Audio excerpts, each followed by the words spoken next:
Many people understandably associate firearms with violence and bloodshed. And because decent people don't want violence and bloodshed, many instinctively dislike or fear firearms and support so-called gun control, based on the assumption that outlawing firearms would mean reducing violence and bloodshed. In reality, this is not at all the case. Saying, I don't want a firearm because I don't want violence and bloodshed is no more rational than saying, I don't want an airbag because I don't want to crash. Of course, the reason people want airbags is not because they're eager to crash, but because they understand that in the unfortunate event that they do get into a serious accident, having an airbag is very likely to reduce human pain and suffering. And so it is with firearms. In the unfortunate event that violence does occur, good people being armed can dramatically reduce or eliminate human pain and suffering, especially the pain and suffering of innocent people. Everyone knows you shouldn't use something like a chainsaw if you don't know how to use it properly, or if you think you might hurt yourself or someone else. It's the same with firearms. If you don't feel comfortable with them, or you think you may hurt yourself or someone else, either don't have one or learn to use one properly. But make no mistake, if you do not possess the means and the willingness to forcibly defend yourself and your family, that won't magically stop the nasty people out there from having the means and the willingness to victimize you. Ask yourself this simple question.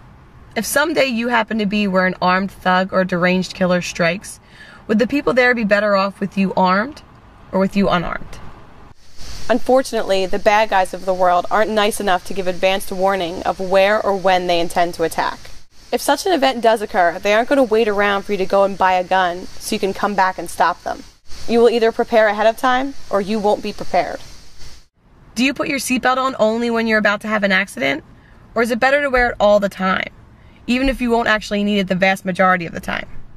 Now, some politicians and pundits accuse those who support an individual's right to keep and bear arms of wanting violence to occur. You have to wonder, would the same politicians and pundits also accuse people who wear seatbelts of wanting to crash?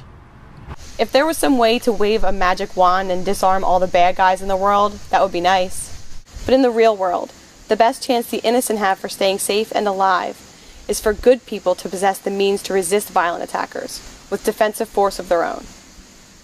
The evidence shows that responsible people being armed reduces crime, and the government's own crime statistics show that privately owned firearms prevent between 1 and 2 million crimes every year, usually without a shot even being fired. Now think about this. We've all seen thousands of examples of bad guys in movies using guns to do bad things. But have you ever seen a Hollywood movie or TV show that depicted an average armed citizen preventing a crime? In real life, it happens all the time. So why does Hollywood almost never show it happening? Whether it's the result of ignorance or some political agenda, movie makers constantly misrepresent gun owners, and not only seem clueless about firearms and how they work, but seem completely ignorant of even the most basic rules of firearm ownership, rules which millions of Americans know by heart. Treat every gun as if it is loaded. Always be aware of where the barrel is pointed, and never aim any gun, loaded or not, whether your finger is on the trigger or not, at anything you don't intend to destroy. Keep your finger off the trigger until you're ready to fire. Always be aware of what is around and especially behind your target, and don't fire if you're not sure where the bullet might go or who or what it might hit. Even the supposed good guys in movies violate these rules constantly. So is it any wonder that so many Americans are scared of firearms? It makes sense when the mainstream culture is always bombarding them with examples of guns being used irresponsibly or maliciously, while almost never showing normal, decent people using firearms responsibly and defensively. And unlike movie makers, politicians obviously cannot plead ignorance to the crime statistics of their own agencies. So why are they always pushing to disarm the public? Why all the emotionalism and cries about saving the children from people who know full well that the danger to innocent people increases when the good people are disarmed? Obviously, some sociopath who doesn't mind violating laws against assault and murder won't mind violating gun laws either. By definition, gun control only disarms the law-abiding, and politicians know this. So why do they keep pushing for what they know will increase violent crime? First, let's be clear about what gun control really is. Gun control is not about doing away with guns. It's about making it so that only cops and soldiers have guns. Have you ever heard any politician suggesting that his enforcers and protectors be disarmed? Their goal is not to make guns disappear, but to create a huge imbalance of power, with government agents remaining heavily armed and everyone else left helpless. The politicians know that wouldn't make you and me any safer. Far from it. So what is their agenda? Government is about control. By way of taxation, you are forced to fund the politicians' schemes. Whenever they enact a law, they aren't asking you nicely to behave a certain way. They are ordering you to do or not do certain things, with the threat that their hired enforcers will punish you if you disobey. You know this, even though you'll rarely hear it described this bluntly and honestly. The so-called lawmakers think they have the right to forcibly dominate and extort you. If you don't like funding warmongering, bailouts, a giant welfare state, or a giant police state, they don't care. You will pay up, or eventually they will send their men with guns to take your property or put you in prison. This is true of so-called gun control laws as well. If some peaceful, moral person owns a gun for self-defense, after the politicians declared that to be illegal, what happens to him? Other men with guns show up and, using violence or the threat of violence, forcibly take that person hostage. In reality, so-called gun control is gun violence. It's obvious why those in power want their own enforcers to be armed, so they can force you to obey them. And it should be just as obvious why the last thing the controllers would want is for you to possess the means to resist their enforcers. As people get more and more upset about what those in Washington are doing, and more inclined to resist, it should come as no surprise that those in government are becoming more desperate to disarm the people. They don't care if you whine and protest, but they do care if you disobey. And they know that if they had all the guns, it would be a lot easier to keep you subservient and obedient. You may not like hearing this. You may want to believe the rhetoric we're taught about the politicians representing and serving us, as if we're in charge, as if they care about what we think. But deep down, you know that's a lie. You know that if you don't do as you're told, their prisons and their armed enforcers will be waiting for you. So do you still want to pretend that they work for you? In recent years, those in power have engaged in more and more fear-mongering regarding so-called assault weapons, military-style rifles. What you won't hear from the politicians, but what the government's own crime statistics show, is that such weapons are used in only a tiny percentage of crimes. So why do the politicians focus on them so much? Such firearms are not at all ideal for the common criminal, since they are expensive, unwieldy, and difficult to conceal, which is why the common criminals hardly ever use them. However, such weapons are ideal for a very different purpose: resisting government. And that is why politicians despise and fear them. They aren't worried about the common criminal who might victimize you. They're worried about you having the means to resist their attempts to control you. If you doubt this, take a look at how some in government have recently been characterizing people as potential terrorists, merely for objecting to high taxation, or opposing gun control, or protesting other authoritarian power grabs. In short, if you value freedom, then those who think it's their place to dominate and control you view you as the enemy. So doesn't it make perfect sense that they would want you to be unarmed? If this is sounding too radical or scary to you, keep in mind why the Second Amendment was written.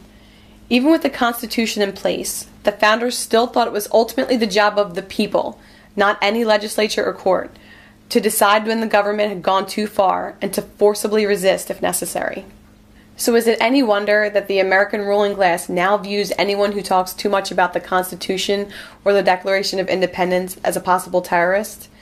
If you were a tyrant, how would you view people who were cheering for a document which says that the people have the duty to alter or abolish any government which becomes a violator of individual rights? Some who still celebrate the American Revolution as a noble victory for freedom argue that oppression in the U.S. today is not bad enough to justify forcible resistance again.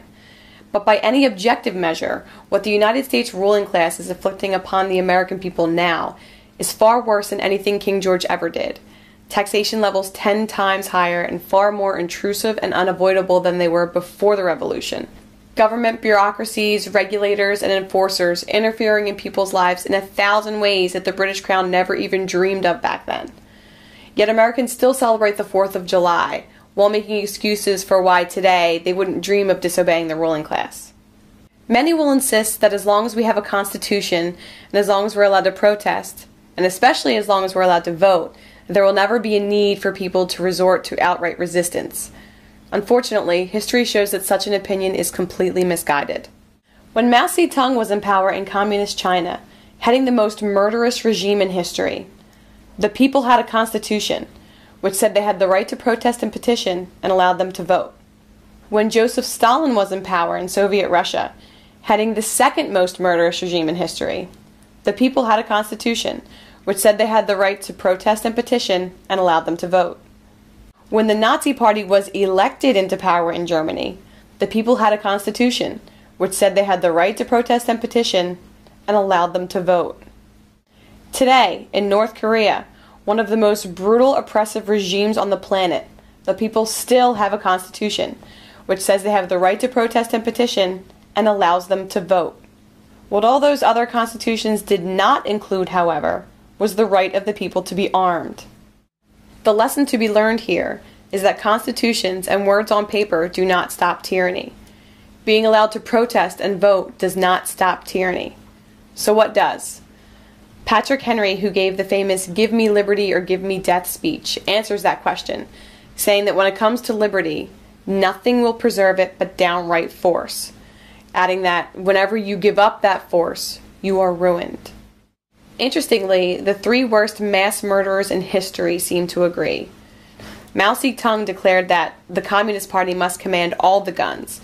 That way no guns can ever be used to command the party. Joseph Stalin proclaimed, "If the opposition disarms, well and good. If it refuses to disarm, we shall disarm it ourselves." And Adolf Hitler bluntly stated, the most foolish mistake we could possibly make would be to allow the subject races to possess arms. And if you want to know what happens when authoritarian regimes succeed in disarming people, all you need to do is open a history book. This is what the world looks like when the good people are not armed. Tyranny has never been ended, and freedom has never been achieved by asking nicely. Frederick Douglass summed up the truth quite well when he said, "Power concedes nothing without a demand. It never did, and it never will."